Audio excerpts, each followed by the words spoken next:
లూకాసు వార్త 10వ అధ్యాయము 30 నుండి 37 వచనాలు. అందుకు యేసు ఇట్లా నేను ఒక మనుష్యుడు యెరూషలేము నుండి యెరికో పట్టణమునకు దిగి వెళ్ళుచు దొంగల చేతిలో చిక్కెను.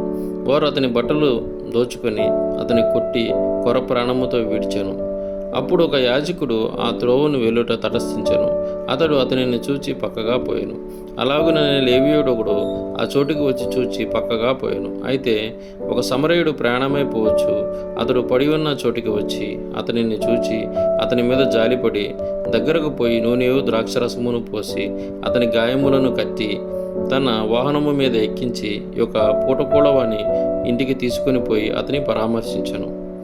మరునాడతడు 2 దినారములు తీసి ఆ పూటకూడవానికిచ్చి అతని పరామర్శించుము, నీవింకేమైనాను ఖర్చు చేసిన ఎడల నేను మరలా వచ్చినప్పుడు అది నీకు తీర్చేదనని అతనితో చెప్పిపోయాను.